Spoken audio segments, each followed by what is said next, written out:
कहते हैं कि युद्ध सिर्फ मैदान में नहीं बल्कि कूटनीति के गलियारों में भी लड़ा जाता है और भारत ने यही करके दिखाया। ऑपरेशन सिंदूर से पाकिस्तान के आतंकी ठिकानों को धूल चटाने के बाद, आतंकियों को धूल चटाने के बाद अब भारत ने वैश्विक मंच पर पाकिस्तान को आइसोलेट करने की मुहिम छेड़ दी है। भारत के ऑपरेशन सिंदूर को लेकर वर्ल्ड के देशों के रिएक्शन सामने आए, जो कि डिप्लोमेटिक बैलेंस, रीजनल स्टेबिलिटी और आतंकवाद के खिलाफ भारत के एक्शन डेडिकेशन को दिखाते हैं। अपने नागरिकों की सुरक्षा किस कदर जरूरी होती है, भारत के लिए इस एक स्ट्राइक ने एक बार फिर से यह साबित कर दिया है।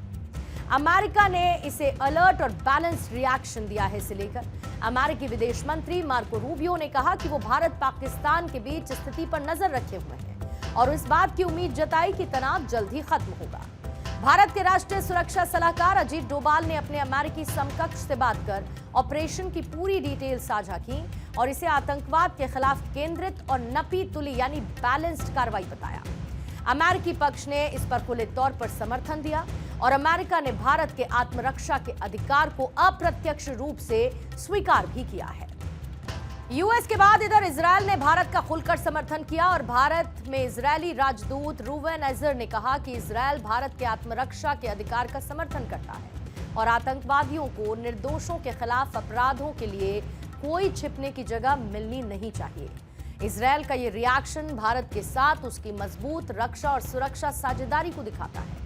भारतीय अधिकारियों ने ब्रिटेन, सऊदी अरब और संयुक्त अरब अमीरात के समकक्षों से भी बात कर ऑपरेशन की जानकारी दी और इन देशों ने सार्वजनिक रूप से कोई मजबूत बयान नहीं दिया, लेकिन उनकी चुप्पी या फिर नरम प्रतिक्रिया भारत के साथ मजबूत कूटनीतिक और आर्थिक संबंधों को दिखाती है।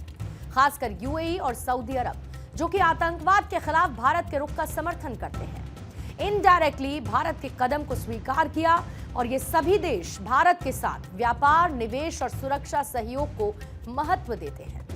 इधर चीन ने ऑपरेशन सिंदूर को रिग्रेटेबल बताया है। चीन से और हम उम्मीद भी क्या कर सकते हैं, लेकिन पाकिस्तान पर इस सर्जिकल स्ट्राइक के बाद मैसेज बहुत क्लियर है कि दुश्मन को भारत उसके घर में घुसकर मारता है। चीन की यह प्रतिक्रिया पाकिस्तान के साथ उसकी स्ट्रैटेजिक पार्टनरशिप को दिखाता है, खासकर सीपेक, चीन पाकिस्तान आर्थिक गलियारा।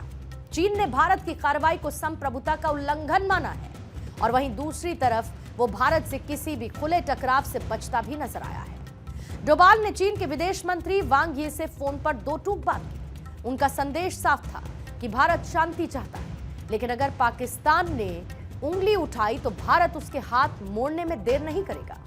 उन्होंने कहा कि अगर पाकिस्तान ने तनाव बढ़ाने का फैसला किया तो भारत जवाबी कार्रवाई के लिए पूरी तरीके से तैयार है।